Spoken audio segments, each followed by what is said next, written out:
Welcome back. If you're just joining us, we're in Hollywood. We are talking to one Jackie Mgido, a Zimbabwean makeup artist based in Hollywood. Well, Hollywood is a dream for many artists all over the world, so I was curious to know what was her biggest break. My biggest break was probably I worked the Oscars and I worked the Emmys and I worked with Sylvester Stallone. That was like my ultimate, because I've worked on other gigs and I've met other celebrities, but Sylvester Stallone, Rocky was the thing. Remember, every African knows Rocky, right? And when I met him, he's a legend. Like, everybody in America is like fascinated with Sylvester Stallone. And I remember doing his makeup, and I remember him saying, Africans know who I am? And I was like, are you kidding? And I started going, da-da-da. So that was my ultimate. I mean, everybody else is my ultimate, just in case somebody else watches it out there. I love you all. But for me, my dad knew he was, and that was a point where I could actually say to my dad, I work in Hollywood, because he could relate. Even my aunts and my uncles that don't understand what I do. I mean, till now, people they can't comprehend what I do.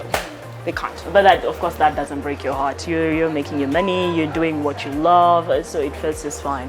So at what point did you decide that you're going to start off the Jackie Mgido Cosmetics? So there I was working in Hollywood, and I would do a lot of celebrities, and then I would do celebrities that had darker skin. And as I was doing their makeup, I was also kind of a little insecure about my complexion as well. Because I'm in America, light-skinned girls were in, and dark-skinned girls are not. But even in Zimbabwe, even in Africa, bleaching is like the thing.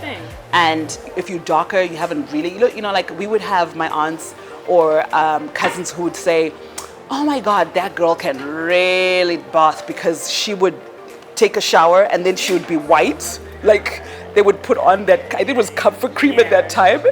And of course I was insecure at that time, because, the lighter you were, the better you were. And so, like, probably 10 years ago, that's when I was like, you know what? I want to start a brand. And I started off first by branding, which basically means like you can go to a manufacturer and put your name on it. Well, that didn't work out properly, because all the products weren't, they just did not adapt to Africa, period. They're not what you wanted. It wasn't even not what I wanted, it's what the African skin wanted. Okay. Yeah. And then this is where I started the brand, because I got a chemist about probably 3 years into the brand. And then I started, asking him and saying, hey, can you make a foundation for Africa? It was more about the climate than the skin, really. Okay. Yeah. So there you were making foundations for Africa. So how did you just, your brand that even gets to Kenya now? Oh my God. So Zimbabwe, I got my popularity there. And then the Zimbabweans started supporting me in South Africa, England. And then all of a sudden, the Americans also started supporting me as well. In Kenya, a friend of mine was like, oh my gosh, there's this place called Linton's, and Dr. Joyce is exactly who you were and who you want to be. And I came to Kenya, Dr. Joyce saw me, she fell in love with me right away, I fell in love with her. And she was like, I don't really have an African brand in my place, but I love you because you remind me so much of me when I was younger. And so she was like, and she was like, let me give you an opportunity. But the sons were very nervous. So I remember I went to dinner, it was like around 10:30, and one of her sons was like, hey, listen, I don't know about carrying you in here. Nobody in Kenya knows who you are. This is a really big risk for us, because we have the A-list brands. And what was going through your mind at that particular time? Oh my God, I was so disappointed. Look at it this way.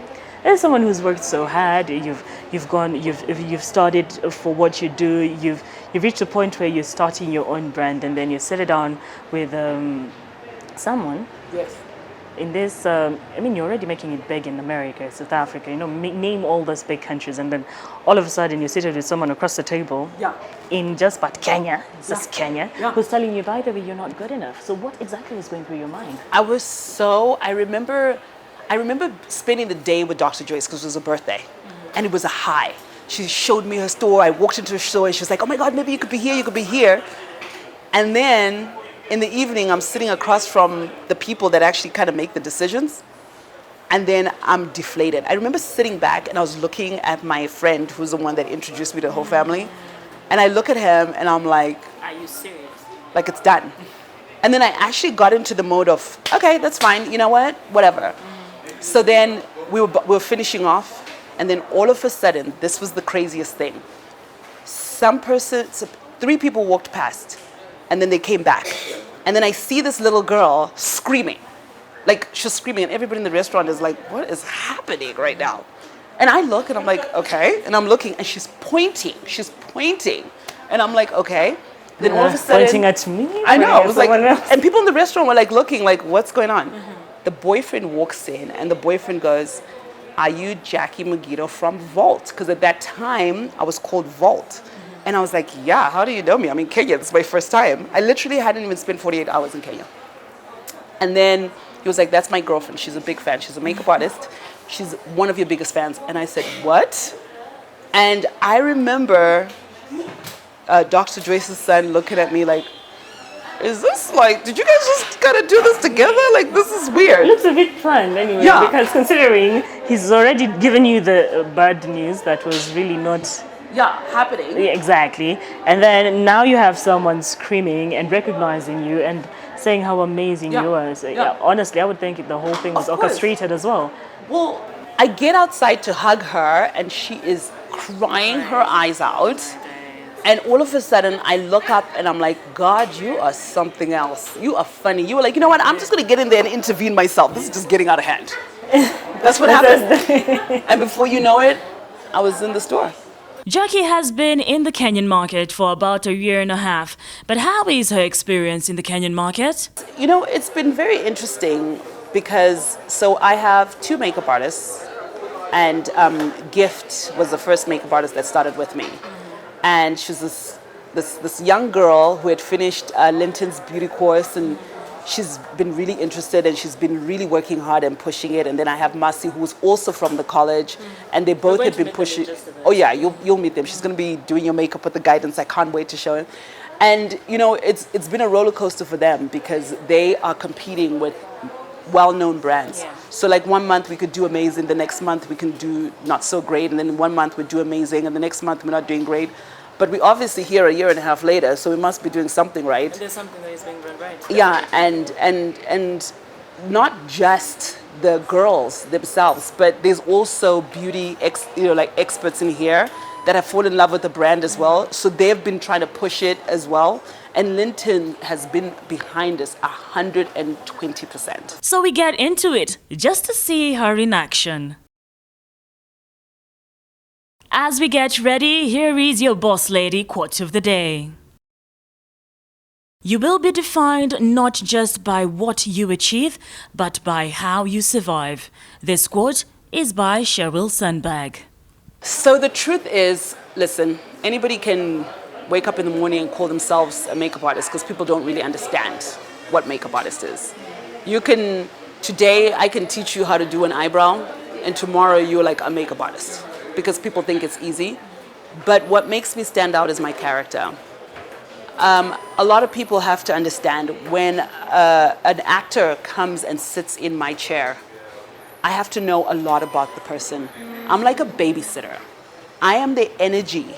They sit in my chair, they're getting into character. I help them get into character, not just external, but internally. I understand their attitude. Am I feeling that they're happy that day? Am I feeling that they're sad? I know what they want for breakfast. I'm calling the PA. Can you have the coffee in the makeup room? Can the makeup room be quiet? Can the makeup room have like an ambiance that's super important? At lunchtime, I'm touching up, but at the same time, I know what's supposed to be in the trailer. So, you know, and I understand the makeup, what they like. I know exactly what they like. You have to think ahead.